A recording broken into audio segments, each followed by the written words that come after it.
सावरकर माने तेज, सावरकर माने त्याग, सावरकर माने तप, सावरकर माने तत्व, सावरकर माने तर्क, सावरकर माने तारुण्य, सावरकर माने तीर, सावरकर माने तलवार, सावरकर माने तिलमिलाहट। सागरा प्राण तड़मड़ला, तलमड़ाती हुई आत्मा।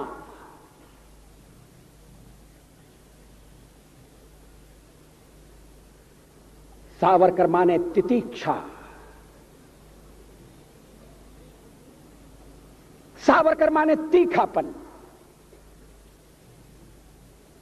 सावरकर म्हणजे तिखट।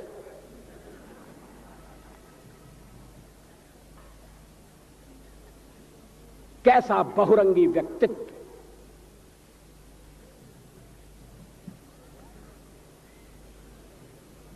कविता और क्रांति। देशपांडे जी मुझे क्षमा करें, मेरा भी परिचय कराया गया है शाहिर के रूप में। कविता और भ्रांति तो साथ साथ चल सकती है, मगर कविता और क्रांति का साथ चलना बहुत मुश्किल है। कविता माने कल्पना, शब्दों के संसार का सृजन, ऊंची उड़ान।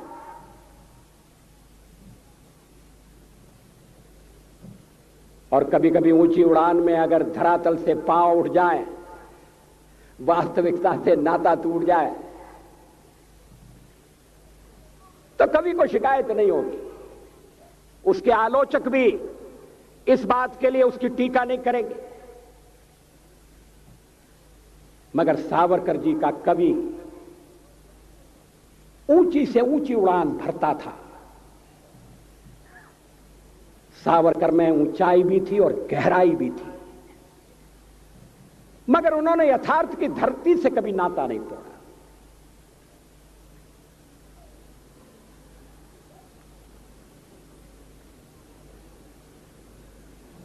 मैंने सेल्युलर जेल में, अंडमान द्वीप में वो कोठरी देखी है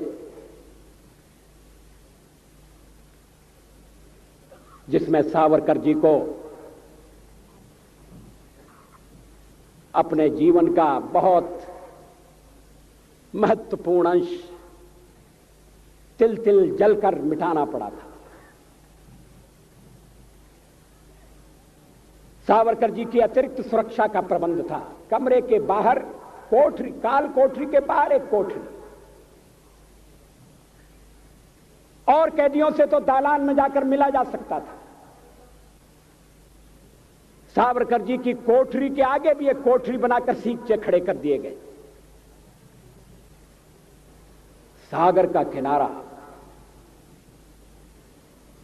पता नहीं सागर और सावरकर का क्या संबंध था। गोदावरी ने भी सावरकर जी को प्रभावित किया था। वो जिस तरह से जहाज से सागर में कूद पड़े, स्वतंत्रता के लिए छलांग लगा दी। उत्ताल सागर की तरंगें, अनंत सागर,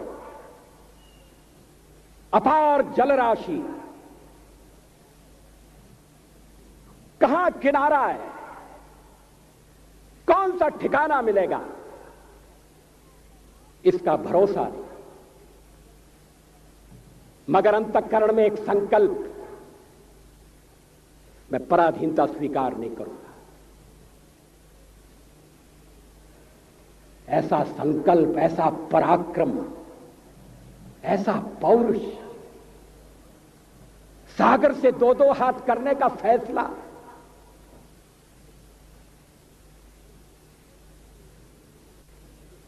और फिर उन्हें सागर के किनारे काले पानी की सजा।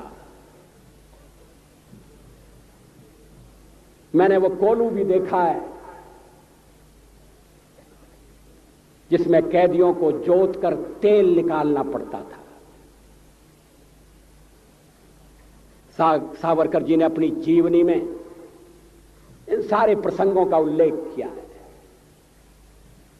मगर उस सागर के किनारे जेल में बंद सावरकर चांद से बातें करते थे, चांद को लहना देते थे, उपालंब देते थे, संदेश देते थे। उस समय की उनकी अनेक कविताएं ऐसी हैं जो विश्व के इतिहास में, विश्व के साहित्य में अपना स्थान रखती है। उन कविताओं में उद्वेग भी है, आवेग भी है, संवेग भी है। वो शब्दों के शिल्पी थे, मगर भावनाएं उदात्त। लक्ष्य को उन्होंने कभी आंखों से तिरोहित नहीं होने दिया।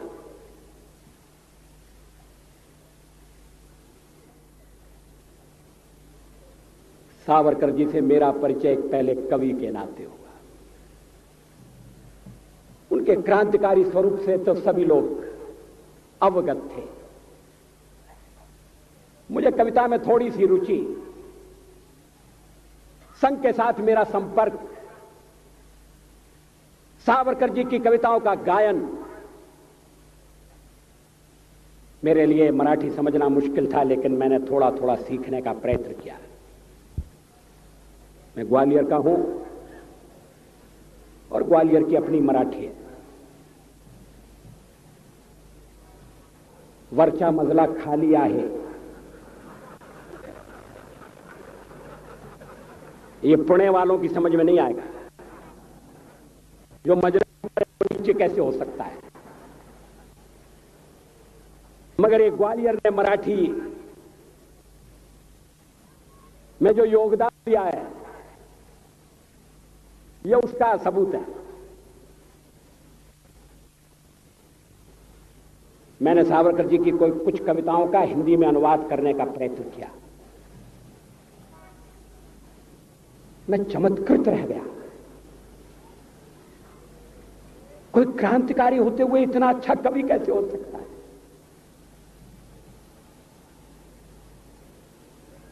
कोई कल्पना के आकाश में उड़ते हुए क्रांति की आग को कैसे धधका सकता है, सुलगा सकता है? मगर कल्पना की सृष्टि और यथार्थ की सृष्टि, दोनों का सावरकर ने समन्वय कर दिया। यह समन्वय बहुत कठिन है, मगर जैसा मैंने प्रारंभ में उल्लेख किया, सावरकर के जीवन की समग्रता ऐसे अनूठे गुणों से भरी हुई है। प्रखर राष्ट्रवाद, समझौता न करने वाला राष्ट्रवाद, जीवन का क्षण क्षण और शरीर का कण कण मातृभूमि की स्वतंत्रता के लिए समर्पण कर देने वाला राष्ट्र प्रेम, मगर उसके साथ मूलगामी समाज सुधारक की भूमिका बैठक। कवि के बाद अगर सावरकर का कोई स्वरूप मुझे सबसे ज्यादा आकृष्ट करता है तो वो समाज सुधारक का रूप है। रत्नागिरी की नजरबंदी में उस समय लिखी गई कविताएं देखिए। बाल विधवा की पीड़ा, एक तो विधवा और उस पर बाल विधवा,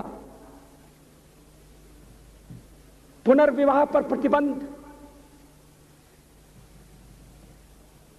ऐसी अभागी नारी कहां जाए सावरकर बड़े बड़े प्रश्नों में उलझे थे। उस समय स्वतंत्रता से बढ़कर और कौन सा प्रश्न हो सकता था। मगर सावरकर दृष्टा भी थे, समाज के शिल्पकार भी थे, विकृतियों से लड़ने वाले योद्धा भी थे, कुरीतियों का निर्मूलन करने के लिए कटिबद्ध समाज सुधारक भी थे। आज अगर सावरकर जीवित होते तो सावरकर की धीर गंभीर वाणी में शाहबानों की व्यथा प्रकट होती, मुखरित होती। 70 साल की नारी, पति द्वारा परित्यक्ता, बच्चों की मां, कहां जाए, किसका दरवाजा खटखटाए। और अगर सावरकर जी शाहबानों के लिए बोलते तो कोई उन पर आक्षेप नहीं ले सकता था, क्योंकि उनके लिए नारी नारी में अंतर नहीं था, उनके लिए संप्रदाय संप्रदाय में भेद नहीं था। उनके अंतःकरण की पीड़ा, वेदना का पारावार, कुरीतियों से लड़ने की उनकी मनोस्थिति, ये किसी एक वर्ग या एक संप्रदाय तक सीमित नहीं थी। इस अभागे देश में आज भी अस्पृश्यों के लिए मंदिरों के दरवाजे बंद हैं, कुछ मंदिरों के दरवाजे बंद हैं। गांधी जी ने तो हरिजनोद्धार की बात बाद में कही, सावरकर जी ने पहले कही। मेरे लिए दरवाजे खोल दो, एक उनकी प्रसिद्ध कविता है मराठी की।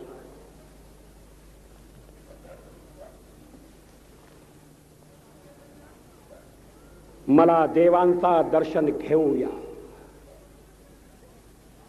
मुझे देव का दर्शन लेने, मेरे लिए मंदिर के कपाट बंद मत करो, भगवान और भक्त के बीच में कोई खड़ा न रहे। कितनी वेदना है, कितनी व्यथा है, मुझे भगवान के दर्शन लेने दो। कुरीतियों में पड़कर हम भगवान और भक्त के बीच में भी खड़े हो गए। सावरकर के सामने एक ऐसे समाज का स्वरूप था जो अतीत की रूढ़ियों से बद्ध नहीं होगा। पतित पावन के दरबार में कौन किसको रोकेगा। उस समय भी लोग रोके जाते थे, आज भी रोके जा रहे हैं, कहीं कहीं रोके जा रहे हैं। अभी राष्ट्रपति एक मंदिर में जाना चाहते थे, उन्होंने पूछा क्या मंदिर सबके लिए खुला है? पुजारियों ने कहा नहीं, मंदिर सबके लिए खुला नहीं है। मुझे खुशी है राष्ट्रपति ने उस मंदिर में प्रवेश नहीं किया। इस मंदिर के द्वार सबके लिए खुले नहीं है। उस द्वार के बाहर कल्पना करिए, कोई खड़ा होकर कह रहा है। हम दूसरों को दोष देते हैं, उन्होंने हमारे समाज के कुछ लोगों को बरगलाने की चेष्टा की है, मगर सावरकर की दृष्टि से हम देखें हिंदू समाज के अभिशाप को, हिंदू समाज की दुर्बलता को, हम अगर पराधीन हुए, हम आज अगर अपने घर में सम्मान के साथ जीवित नहीं है, तो इसके लिए परकी इतने दोषी नहीं है। दोष हमारा अपना है। हमने समाज को बांट दिया। कभी वर्ण व्यवस्था का उपयोग रहा होगा तो रहा होगा, लेकिन उसके कारण जब दीवारें खड़ी होने लगी, व्यक्ति व्यक्ति को छोटा समझा जाने लगा, कोई बड़ा बन गया, कोई छोटा बन गया, समाज की एकता खंडित हो गई। विदेशियों ने उसका लाभ उठाया। हम कभी विदेशियों से नहीं हारे। हमने तो अपनी तलवार से अपने देश को जीतकर दूसरों के सुपुर्द कर दिया। इतिहास साक्षी है, प्लासी की लड़ाई में जितने लोग मैदान में लड़ रहे थे उससे ज्यादा लोग मैदान के बाहर खड़े होकर तमाशा देख रहे थे, लड़ाई का परिणाम सुनने की प्रतीक्षा कर रहे थे। देश के भाग्य का निर्णय होने जा रहा था, मगर उस निर्णय में सारा देश शामिल नहीं था। विदेश मंत्री के नाते मैं अफगानिस्तान गया था। आपको सुनकर ताज्जुब होगा, अफगानिस्तान के अपने मेजबानों से मैंने कहा मैं गजनी जाना चाहता हूं, गजनी। पहले वो मेरी बात उनकी समझ में नहीं आई, कहने लगे गजनी तो कोई टूरिस्ट स्पॉट नहीं है, गजनी में कोई 5 स्टार होटल नहीं है, गजनी में आप जाकर क्या करेंगे, गजनी में आप जाकर क्या देखेंगे। मैं उन्हें पूरी बात नहीं बता सकता था। मेरे हृदय में कहीं गजनी कांटे की तरह से चुभ रहा है। जब से मैंने गजनी से आए एक लुटेरे की कथा पढ़ी है और किशोरावस्था में पढ़ी है, मैं देखना चाहता था वो गजनी कैसा है। आपको सुनकर ताज्जुब होगा, महमूद गजनी का अफगानिस्तान के इतिहास में कोई स्थान नहीं है।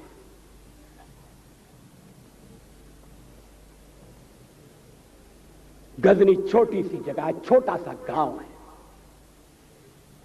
कल्पना करिए, सैकड़ों साल पहले वहां धूल उड़ती थी, झोपड़ियां थी, मगर एक लुटेरा लुटेरों को इकट्ठा करता हुआ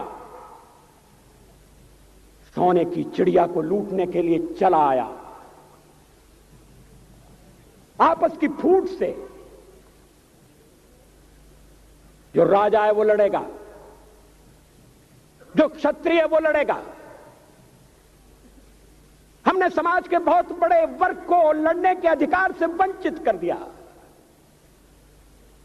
हमने उन्हें हथियार नहीं उठाने दिए। मार्शल नॉन मार्शल के आधार पर हमने समाज को बांट दिया। वो लुटेरा सोमनाथ के मंदिर तक चला गया। पुजारी देखते रहे। मंदिर की पूजा भक्तों को करना पड़ती है। मंदिर तो एक प्रेरणा का केंद्र है। मैं देशपांडे जी की तरह से नास्तिक नहीं हूं, मगर उनकी नास्तिकता में भी जो आस्तिकता है मैं उसका आदर करता हूं, उसका सम्मान करता हूं। वो जिस आत्मविश्वास से नास्तिक होने की बात कहते हैं, तो मैं उनसे कहना चाहता हूं वो सचमुच में नास्तिक नहीं है। जिसकी आस्तिकता है, जिसका विश्वास है, वो नास्तिक कैसे हो सकता है? विश्वास किसमें है यह बड़ी बात नहीं है, विश्वास है या नहीं। हमने समाज के बहुत से बड़े वर्ग को विश्वासहीन बना दिया।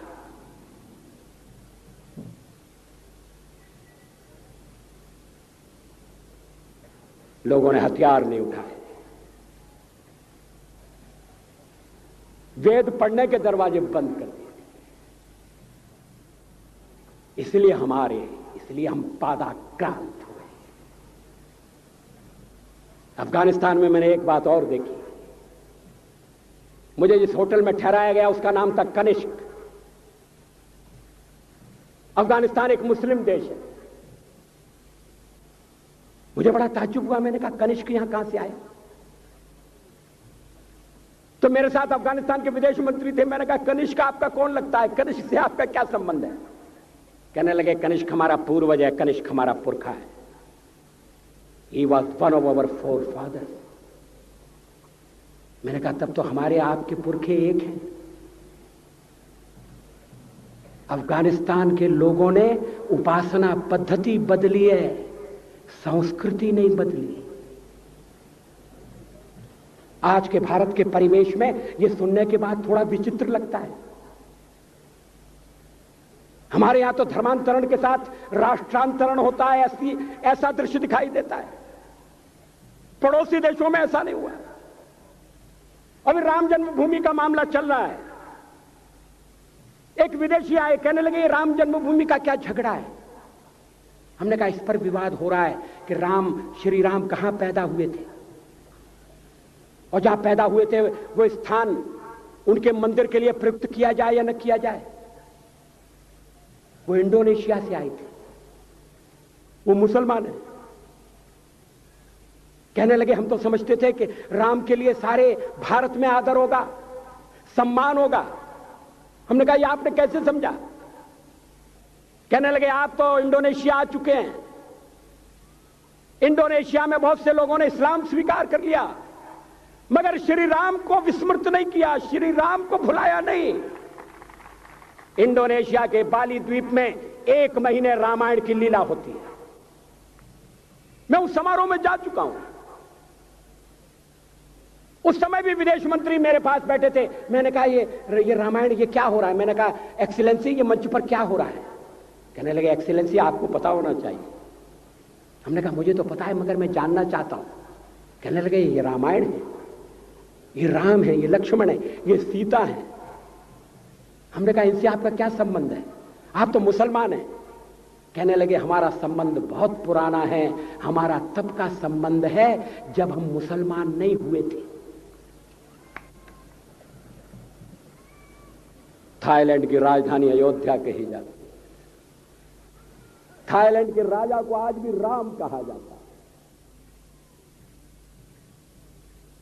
सावरकर जी ने हिंदू राष्ट्र की बात की, हिम्मत के साथ। बुनियादी तौर पर भारत हिंदू राष्ट्र है, इससे कोई इनकार नहीं कर सकता, इसे कोई अस्वीकार नहीं कर सकता। मेरे लिए हिंदू राष्ट्र और भारतीय राष्ट्र पर्यायवाची शब्द। लेकिन सावरकर जी ने हिंदू राष्ट्र की बात कही तो हिंदी राज्य की बात भी कही। उन्होंने कहा राष्ट्र हिंदू है, मगर भारत में हिंदी राज्य होगा, ऐसा राज्य होगा जो मजहब के आधार पर, उपासना पद्धति के आधार पर भेदभाव नहीं करेगा। समय की कमी से मैं सावरकर जी का वो उद्धरण पढ़कर सुनाना नहीं चाहता। सावरकर जी ने कहा कि स्वतंत्र भारत में न हिंदू राज्य होगा, न हिंदू राज्य होगा। ऐसा राज्य होगा जो सबकी चिंता करेगा, सबके साथ न्याय करेगा। मगर उन्होंने कहा राष्ट्र हिंदू राष्ट्र होगा। राष्ट्र और राज्य में अंतर है, यह अंतर हमें स्पष्ट करना चाहिए। सावरकर जी के विचारों को लेकर बहुत भ्रम पैदा करने की कोशिश की गई है। मुझे खुशी है इस समारोह का उद्घाटन करने के लिए सूचना मंत्री श्री गाडगिल आए थे। मुझे वो दिन भी याद है जब रेडियो से सावरकर की कविता नहीं सुनाई जा सकती थी। वक्त बदल गया है, जादू सर पर चढ़कर बोल रहा है, महापुरुषों की कोई ज्यादा दिन तक उपेक्षा नहीं कर सकता।